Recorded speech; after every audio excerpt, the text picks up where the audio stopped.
Yeah. Once again, it's on. Back at you one more again, Real Kens TV in the house like kitchen sinks. Now, before I get into today's story, if you will, y'all jump in the comment section. Let me know where you're chiming in from. I'm in Lexington, Kentucky. Let me know your city, your state, your hood, your set. Let us know if you're the man or the woman that you say you be. You know, oftentimes growing up, I heard the saying, "What comes around goes around." You reap what you sow. You make your bed, you have to lay in it, and so on and so on. You know, I really debated on this story because this is something that's, it's just one of those stories to where I really had to debate as far as if I wanted to tell it or not. But I feel as though a lot of people could benefit and need to hear this story. You got an individual, Chris. Chris was a dude. He was about, if I had to guess, Chris was about 5'9". Everybody thinks that I say that everybody's 5'11" in my stories, but that could be the furthest from the truth, respectfully. Chris was about 5'9". He weighed a good 210, 215. It's kind of solid, pause, double pause. Dark-skinned dude. Had short hair, and his hairline was kind of receding just a tad bit. Kind of LeBron James-ish, if you will. This particular juncture in time, I would want to say Chris was he was in his 30s. 34, 35, somewhere right around in that range.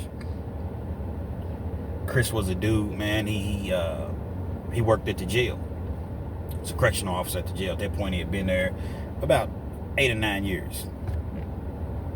Kind of mellow, kind of laid back, but Chris had a totally different side to him. If he was upset, if you made him angry, or if he had some things on his mind, from time to time he would take it out on the inmates. I seen Chris and I heard about Chris, just telling inmates, "Man, I take my badge off." Take his badge off. Come on, who wants it? Who wants me? Now you'll see officers do that from time to time, but all that is just it's not real. It's not true. Because even if you put hands on the officer puts hands on you or whatever, you got the eyes in the sky. Jails, you have cameras everywhere. So it's not gonna fly. It's best to just ignore that officer when they get to talking ignorant like that. Now, let's not get it misconstrued. A lot of them officers can fight now. Let's not get it misconstrued. Just because an individual is a correctional officer, some of them correctional officers will get with you. So I don't, want to create that narrative or paint that picture, because it's not that. Chris, his temperament would just, I don't know what it is. I don't know if he had the little man's complex coming up. I don't know exactly what it was, but he would just go from 0 to 10 just like that. Chris was going through some things at home. He had been married for a little bit longer than he had been working at the jail. He was going through a divorce at home. So I'm sure that there was a situation that was, it wasn't the most pleasant of situations, and he would often come to work with things on his mind. He ends up getting into it with his wife, and he didn't want her to leave. It got to the point to where she had to literally go and take out an EPO on him, emergency protective order. Different states call them different, but it's all the same. DVOs, domestic violence order, what have you. Now, he never put his hands on her. He just wouldn't leave her alone. He was just showing up. She had moved out. He was just showing up at her job, showing up at her house. He was trying to get his wife back, but she had moved on. She was sick and tired of being sick and tired. If that makes any sense to you, y'all rock with me. If y'all hear a little noise in the background, please excuse that, but the air is on. It's about 90 degrees today, and I just had to cut the air on. Respectfully. And so she goes and gets the EPO out on him. And when you have an EPO, a DVO, even though you haven't been convicted of anything, even though it's still up in the air as far as when the DVO, the EPO is initially filed, you have to get rid of your firearm. If you have a firearm, you cannot possess that. I think that's a bunch of BS, because oftentimes EPOs are filed. Not all EPOs, but oftentimes EPOs are filed and they're not even valid. So you mean to tell me because this person goes downtown and puts in an order for me to not contact them or you know, only verbally be able to contact them, if you will, I have to get rid of my firearm? Nevertheless, that's the law. They tell you, if you're to get caught with this firearm while this EPO is going on, 60 months in the feds. Off top, no questions asked. Chris loved his firearms. He was not trying to get rid of his firearm under any circumstances. So he continued to carry it. He was just kind of lightweight, careful about it. See, when you're a correctional officer, they encourage you to carry a firearm because you never know when you're going to run into these individuals in the community. Now, if you're about your business in there as far as going to work, doing your job, getting your check and going home, and you're not trying to make anybody's job, you know, or anybody's time rather, more difficult than what it already is, you're not going to have any problems in the community. But when you're in there and you're an individual and you act like you so tough and you always running your mouth and you always trying to, you know, put the inmates down and threaten the inmates and take. When I say take, I mean, when I say take, meaning take the rec time for no reason, take visitations, take the phone privileges, take the TV, take the commissary. See, these are the things that they get away with more so in county jails. You don't really see these things happen in prison because prison, man, they gonna burn it down. You heard me? Burning it down. They gonna burn that sun gun down. But in the county jails, yeah, they get away with it. See, an officer in the county jail, whatever they say is law. I don't care what an officer. I've seen officers, man, this is officer named Trotter. I can't stand her. That was a real name. That is a real name. Can't stand her. Can't, man, she's probably one of the most rotten officers I've ever met in my life.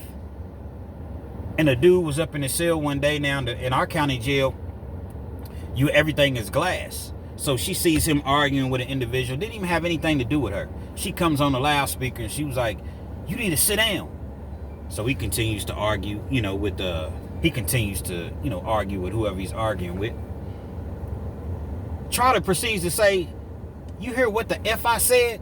Sit your bitch ass down." That's what she says to an inmate. He was like, "What?" She was like, "You heard me, you little punk." He was like, "Man, F you, B. F you, B word."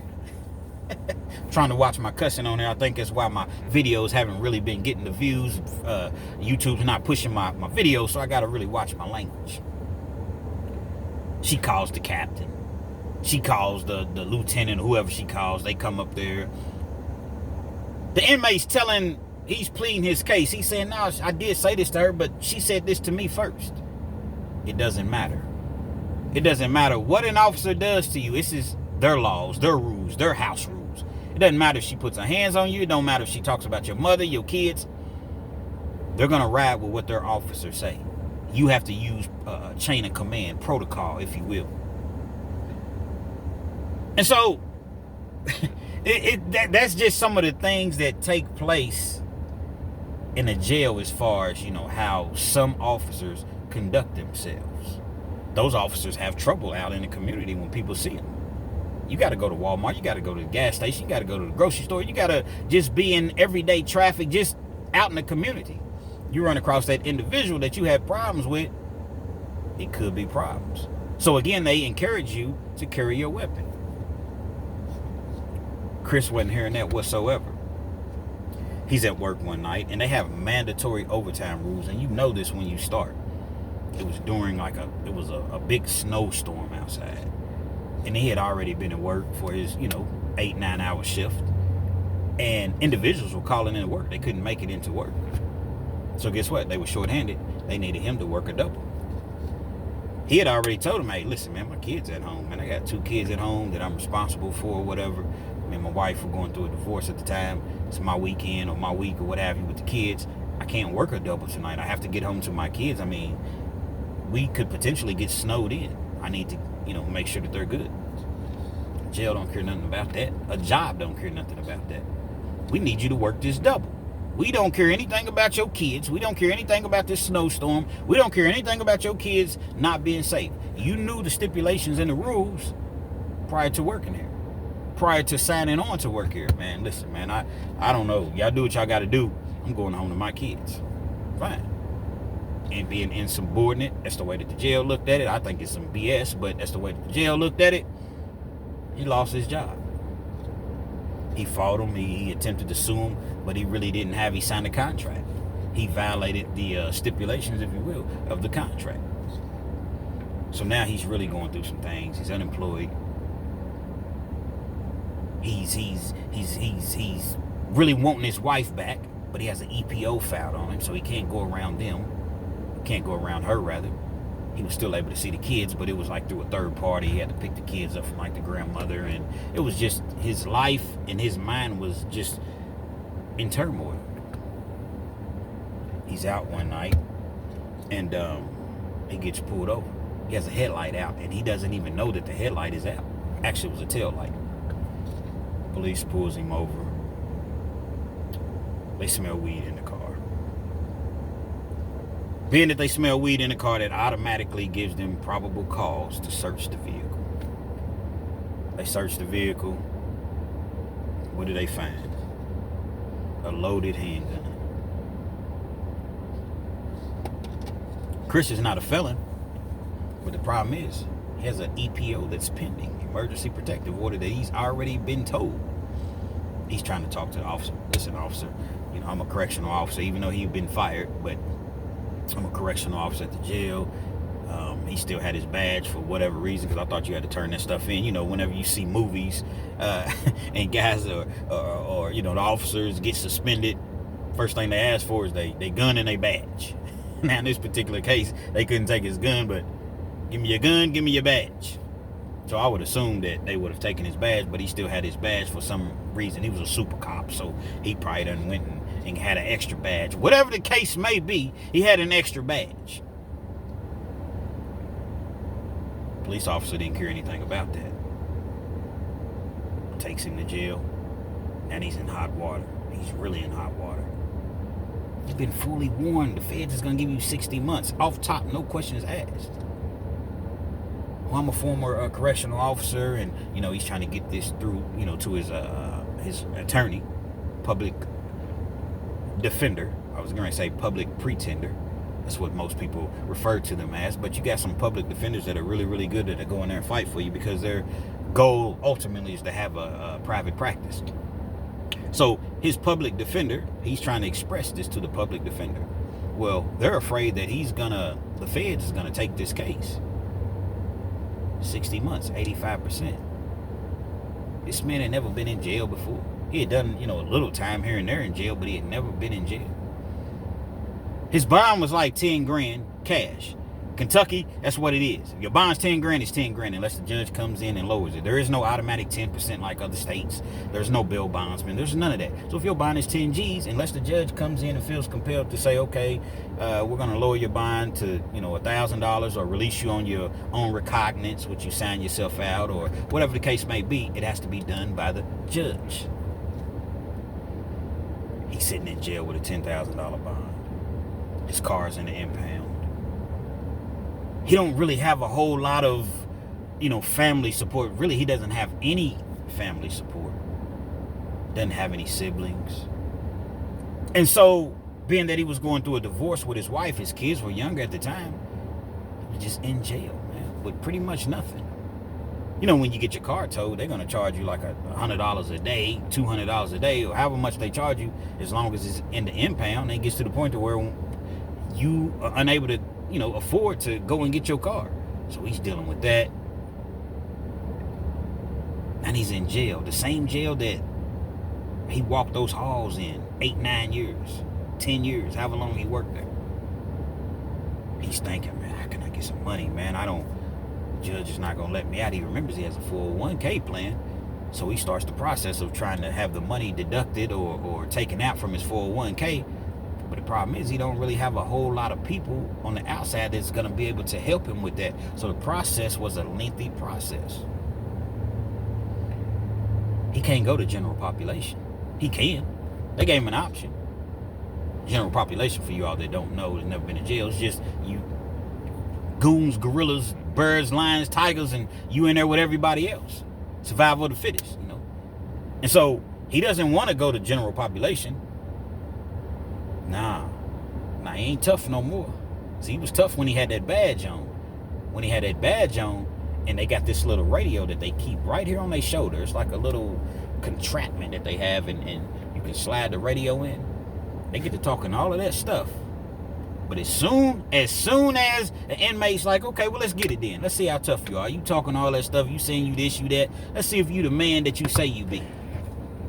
Now the inmate, turns it and flips it or what have you. Now the inmate's aggressive. They hit the signal 7. Let's just say you're in unit, I don't know, GG. Signal 7 in unit GG. Signal 7 in unit GG. Now, signal 7 means get here and get here quickly. It's violence going on. It's immediate violence. It's a fight going on. Everybody drops what they're doing and they run to, unit GG. Now, you done talked all of this stuff, but you on your radio frantically, signal 7 in unit GG. That's how it comes across on the loudspeaker in the jail. The whole jail hears it. Signal 7 in unit GG. Signal 7, but you was just talking about you would take your badge off and who wants me, and that's what it was. Now you're in protective custody. Now the inmates is coming by the trustees, because the inmates in jail, they pretty much run the jail as far as they don't run the jail, but as far as feeding the other inmates and cleaning up and things of that nature is done by inmates. There was this individual that I believe that this individual that he kind of had Chris a little spooked. There was other individuals, but this individual had Chris spooked. Called him Ronnie Garvin, man. I think I've told a story about Ronnie Garvin before. Y'all rock with me, man. Ronnie Garvin didn't play no games, man. Ronnie Garvin was probably, I don't know, him and Chris were about the same size. Once again, Ronnie Garvin was not 5'11". Ronnie Garvin was probably 5'10", 5'9 and a half. Dark-skinned dude. Probably weighed about 180, 185, 190, cut up. Didn't really bother nobody, just kind of stayed to himself. Had braids, short braids at the time. As I mentioned, Chris was about 30. He was in his 30s, 34, 35, somewhere right around in there. Ronnie Garvin was probably about 40. Well, hold on, kids. Why they call him Ronnie Garvin? His hands of stone, man. Had knockout power. I'm talking about, man, this dude was just blessed, man. He'd knock you out either hand, man. Wasn't a bully, wasn't anything like that, but he was just one of those individuals. Some people are just blessed and put on this earth to do certain things. And one of his talents that he had was just fighting, man. So they start calling him Ronnie Garvin, because every time he hit you, you're going to sleep. Ronnie Garvin was a famous wrestler back in the day. He was known, hands of stone. That was his nickname. When Ronnie Garvin hit you, for you all that know, y'all jump in the comment section. When Ronnie Garvin hit you back in the day in wrestling, you going to sleep. No questions, you going to sleep. So they would call him Ronnie Garvin, man. He gets into it with Ronnie Garvin one day. And again, I'm thinking back, he's reflecting back, thinking about the time that he got into it with Ronnie Garvin. He's not even really familiar with the fact that they referred to this individual as Ronnie Garvin. Chris is in he's in the little guard tower one day. Again, this is him reflecting back. Chris reflecting back to when he was an officer in this altercation that he had with Ronnie Garvin. He's in the guards tower. The guards tower is in the middle of the cell. So I'm going to paint a picture for you. It's a guard's tower, but it's not really a tower. It's just a wall that's about, I don't know, maybe about 4.5, 5 feet high. And it's brick, it's block or whatever. And you can just stand over the wall and talk to the officer, or if you have to ask the officer for some washing powder, or you need something from the officer, you can just talk to the officer. There's no door or anything. There's just stairs. You can literally walk up in the guard's tower. You're not supposed to, but you can literally just walk in, and the officer can just literally walk out. You got 4 pods downstairs that's surrounding the guards tower. You got A, B, C, and D. A pod is just a unit, just I think it's 10 to 12 inmates in each pod. And you go upstairs, obviously there's stairs to lead you upstairs to the second tier, and you have A, B, C, D, E, F, G, and H upstairs. You see what I'm saying? And so you have 4 downstairs, you have 4 upstairs. You got about, I don't know, 80 to 100 people in the total dorm. One officer is responsible for everybody. You get wrong with the officer gets wrong with you or whatever, and you can run up in that guards tower and handle your business. May the best man win. May the best woman win, because sometimes it's a woman. I done seen women get attacked. But you best believe one thing for certain, 2 things for sure. When you run up in that guards tower, Signal 7 in Unit GG, Signal 7 in Unit GG. In most cases, I done seen COs, they ain't not gonna call the Signal 7. They gonna, what's up, man? Now, they know help is on the way, but some of them don't even need help. This particular situation, it was early in the morning, and I found myself in jail. I was fighting the case. at the time, and because I'm never in jail like on misdemeanors, or I don't even catch misdemeanors. That's sounds ridiculous to say, because if you would catch anything, you'd rather catch misdemeanors as opposed to going to prison. But typically, when I catch a case, I'm gone for 3 or 4 years, minimum. So I'm in the county jail, and I hear all this like yelling, it's screaming, and it's like, what is that noise, man? Like, who is that doing all that yelling? And it sounded like it really sounded like a woman that was just screaming and hollering. Like, who is this? Must be one of these CEOs that's mad because she got to work today. A lot of times they bring their problems to work. They arguing with their man at home or whatever. Their man ain't listening to them, or their man he cheating on them, or he ain't came home or whatever. They bring that to work and take it out on the male inmates. And the male inmates bring it to work and take it out on the male inmates just as well. So let's not get it, there's no favoritism here. Both of them are the pieces of crap, if you ask me. Not all of them, but the ones that act that way. Y'all rock with me.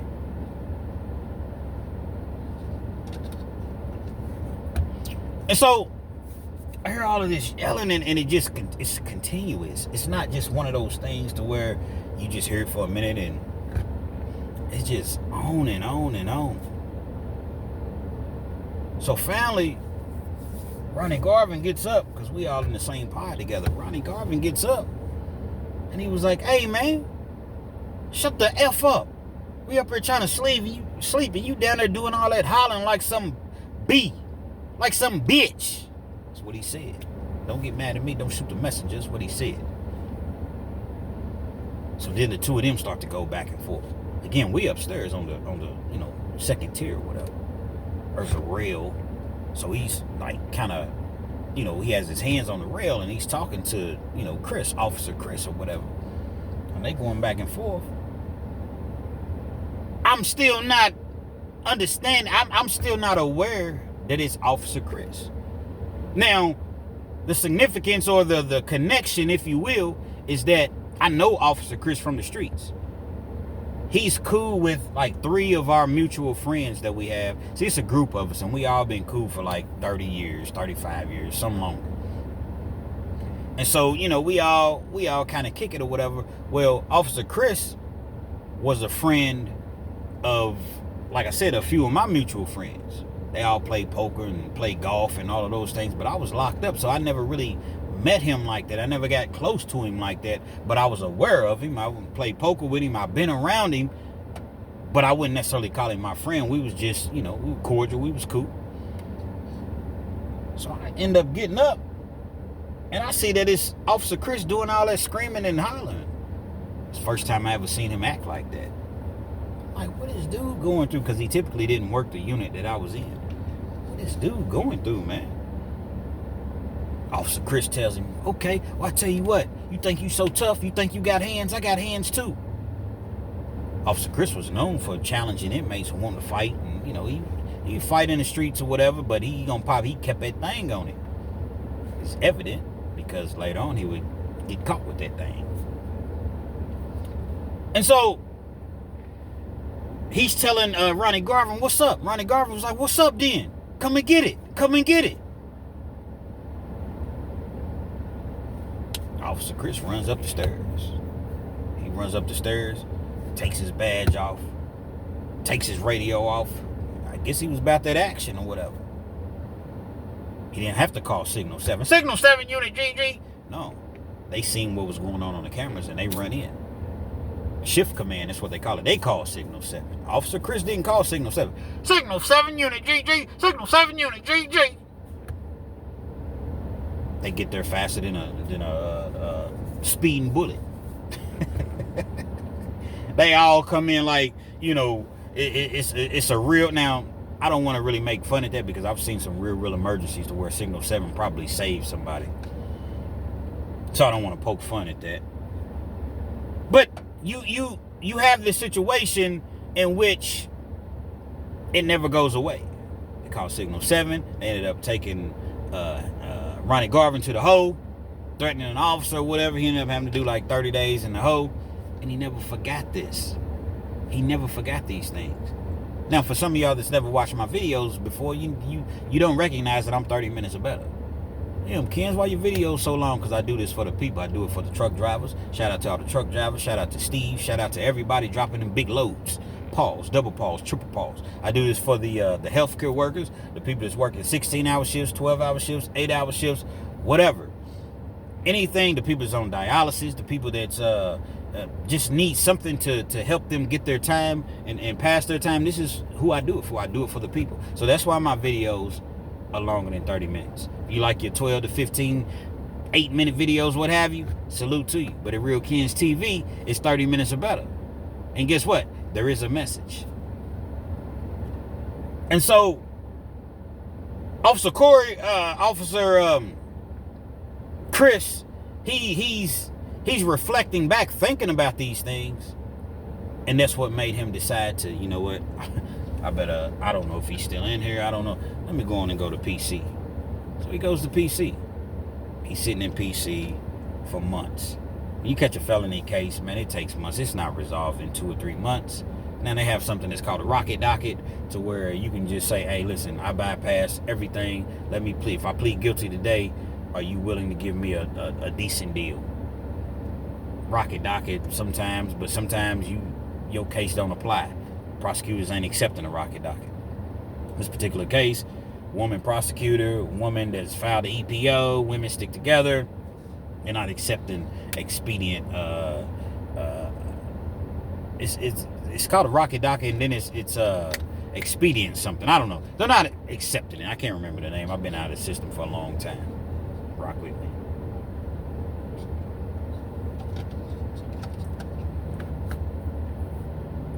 He's going to court back and forth. Don't really have a case. He ends up pleading guilty. I think they give him like 3 years.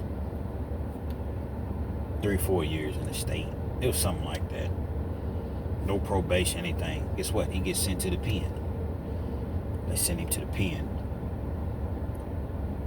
He's shakier than Don Knotts. Imagine being a former correctional officer and you wasn't the best. You was in there acting tough and you was this and you was that. Now you're in penitentiary with the real goons. Lions, tigers, gorillas, birds, tigers. I already said tigers. Tiger again. Hyenas, tigers. You in there with the real. There's no separating people. There's no, nah. Nah. You know, with the big boys. Literally, the big boys. They sent him to the pen. And, before you go to prison in Kentucky, you go to the Rotary Farm. That's where you go. You get processed. You get, fingerprinted. They assess you. They evaluate you, your mental, your physical. And then they determine by your charges where you're going to be sent. Being that he had an EPO, he automatically had to go behind the walls. So you have camps and you have prison. Big difference. Camps are correctional facilities. And let's not get it misconstrued, because I done seen probably one of the worst beats I've ever seen in my life at a camp. Let's not get it misconstrued. Just because you at a camp don't mean you soft, don't mean anything. It just means that you done mellowed out, or you're mellow and you got caught for doing whatever you was trying to do, but you're close to going home. You're within 48 months of, potentially going home. Opposed to behind them walls, lifers. people on death row, which you'll be separated from them, and the people at death row is at Eddyville, so home of Fleece Johnson. Shout out to Fleece Johnson, Big Lee over at Hustle Spirit 502. But the point that I'm making is, it ain't no joke being locked up, period. But behind them walls, you got to get it how you live.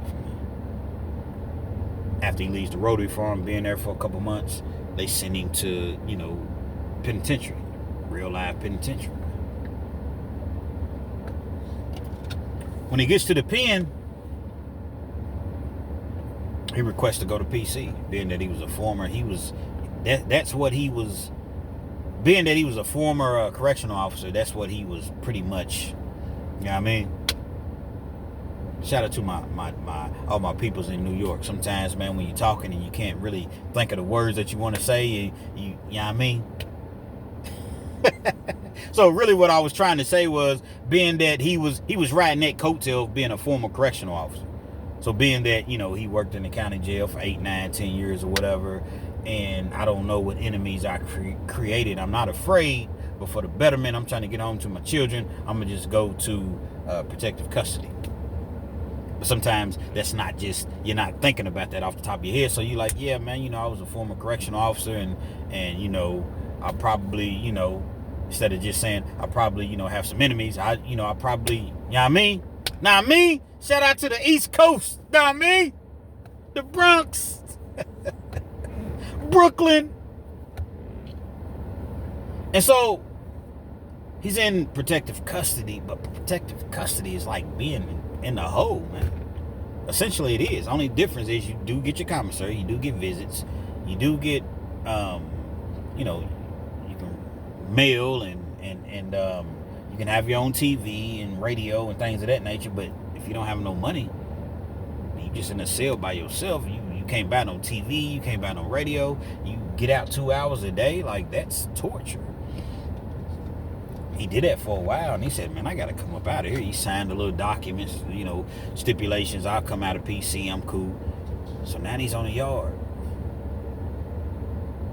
It's not like Chris was a street dude. It's not like a lot of people know him. Yeah, they know of him, but they know of him from being a correctional officer.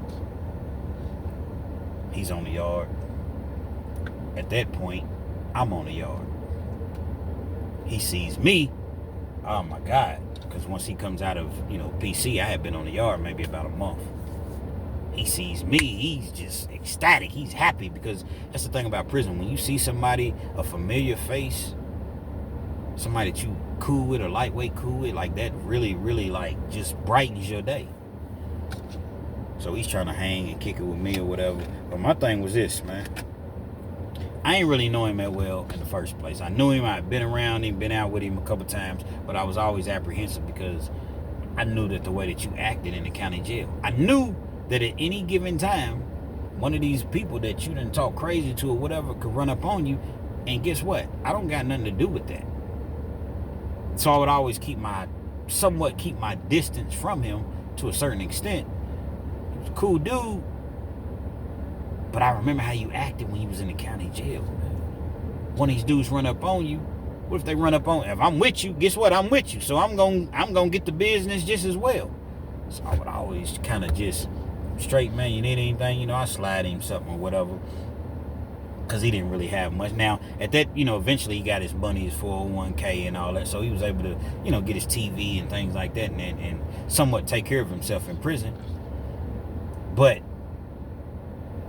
it was a process, and you want to kick it with me every single day, but that's just not how I program, man.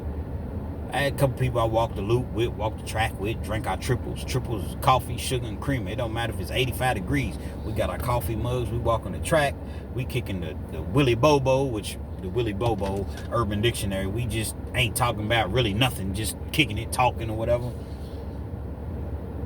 And then I got this former correctional officer, man, that's just, I know he ain't no punk. I know he gonna get down. But I can't really fool with you like that. I can't kick it with you like that. Because if like I said, if they run up on you, guess what? You with him. So now they gonna give me the business. And I'm gonna have to get down and for something that I don't even have anything to do with. So I kept my distance.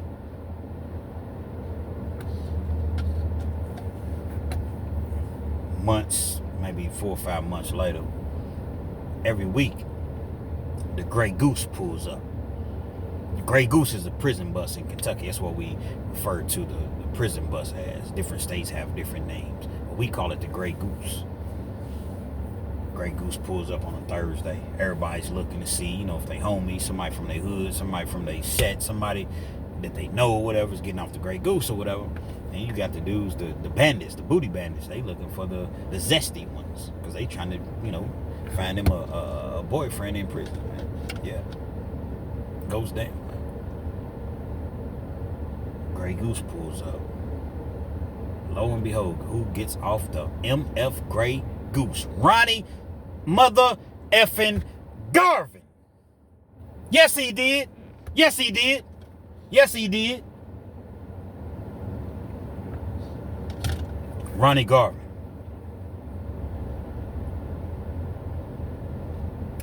When I say yes, he did like that, that's nothing that I made up. Shout out to Sean G. The podcast was Soul, man. Y'all go check him out, man. I watch him every single day. The podcast was Soul. Sean G. I got that from him. I didn't make that up. So when you hear me say, yes, he did, I got that from him. Nevertheless, Ronnie Garvin, man, gets off a Grey Goose, man. What's up, my dog? Ronnie Garvin's from the hood, so he got acceptance. He got, come on, man, come on with us. You first come to prison, you go to R&D. That's where you go get your R&Ds, like where you go. They go through your property. They go through everything. They give you your toilet papers, your blankets, your sheets, your bedding, all of that stuff. And then you go to medical. This is a procedure that you go through when you first get to prison. But R&D is probably going to be the first place that you go to.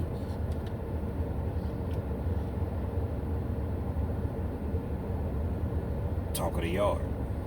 Talk of the people from Lexington anyway. Man, that nigga Ronnie Garvin's on the yard. Ronnie Garvin. Don't really take long before Ronnie Garvin discovers Officer Chris is on the yard. It's not gonna be good. Do I want to make this a part 2? Do I want to leave y'all with a cliffhanger? I might leave y'all with a cliffhanger because this story gets kind of lengthy. Pause. Triple pause. Matter of fact, you know what? I'm gonna leave y'all with this cliffhanger, and we're gonna go to part 2. But guess what? I'm gonna immediately go to part 2. You're not even gonna have to wait on it. I'm gonna upload this video. And immediately go to part 2. So you're not even gonna have to wait. Real Kens TV. Stay tuned for part 2.